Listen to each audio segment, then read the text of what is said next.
Leela was no ordinary kid. Bright-eyed, curious, and bursting with ideas, she had a fascination with how things worked. One evening, she had come running into the tiny one-bedroom apartment they shared, waving a paper in her hand. Dad! Mr. Hargrove picked my project to represent our school." Mark had knelt, brushing drywall dust off his jeans. He did. "Leela, that's amazing. I'm going to build a home-made water filtration system. One that works with gravity and recycled materials. Like the ones they use in villages overseas! But I need tubing, a pump, some old bottles, mesh, maybe even a small solar panel." Her voice trailed off as she saw the look in her father's eyes, pride mixed with worry. Mark swallowed hard. He was already behind on rent. The landlord had been lenient, but utility bills piled like snowdrifts. How would he manage supplies on a dishwasher's salary? Still, he smiled. "We'll get it done, Peanut, one way or another." The next morning, Mark started rising at 5 a.m. every day for 3 weeks. He rode his rusted bike through alleys and junkyards, collecting wires, bottle caps, broken blenders, and discarded tubing. He learned which neighborhoods had the good trash. The tech-savvy ones, where people threw away microwaves with intact parts. He'd come home late, hands blackened with grease, fingertips nicked but smiling. "Look what I found today!" he'd say, and Leela's eyes would light up. Piece by piece, they built the model. She took notes, sketched designs, and ran tests in the tiny bathtub.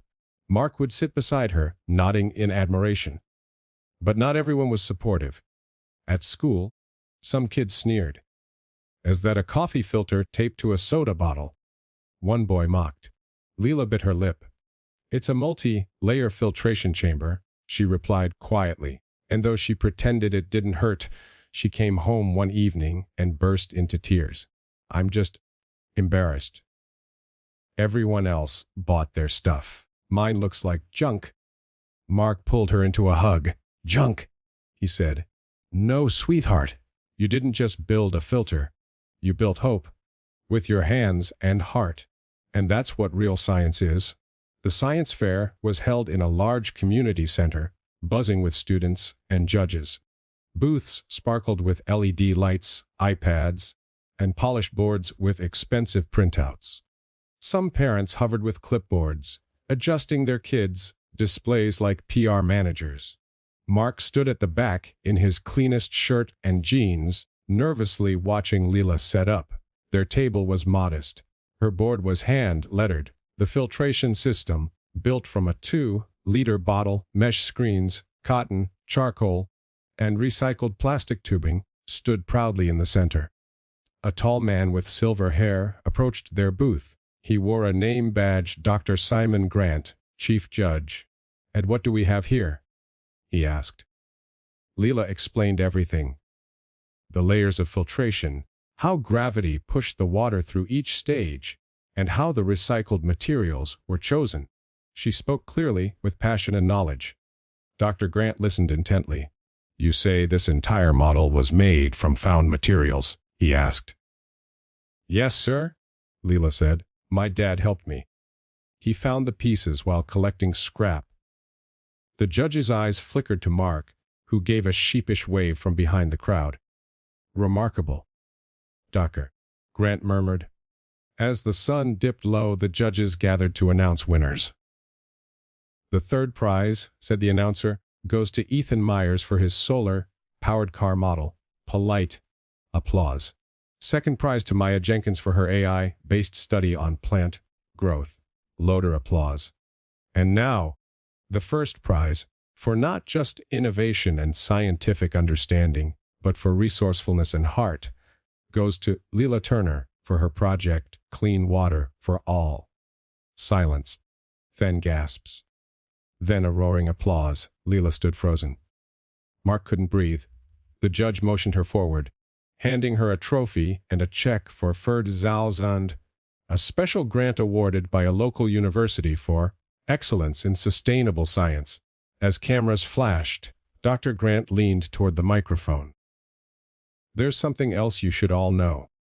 Many of these projects cost hundreds of dollars. But Leela's was built from what most people throw away. It reminds us all that brilliance doesn't depend on budget. It depends on belief. And sometimes a parent's love. He glanced at Mark. I've seen many projects over the years, but I've rarely seen something that moved me like this. The video of Dr. Grant's speech went viral.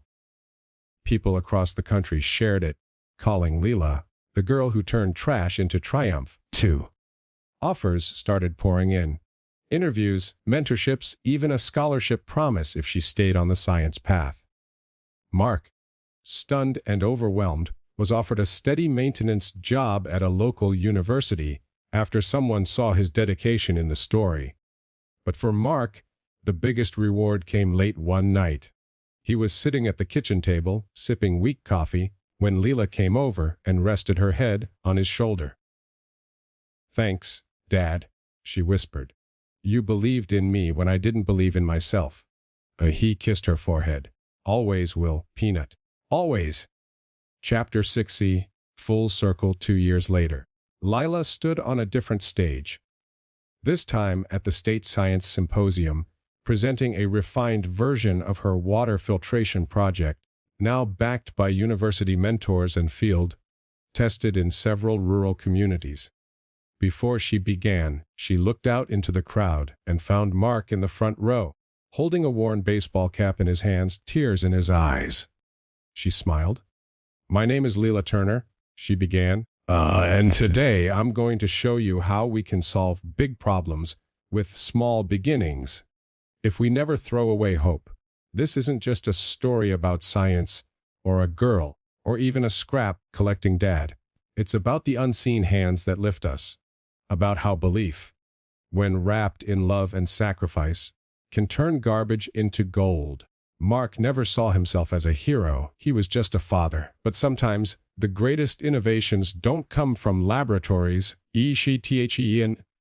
Message for viewers, sometimes the odds seem impossible, but love, determination, and belief, even when things look broken, can change everything. Share this story if you believe every child deserves a chance, no matter where they come from.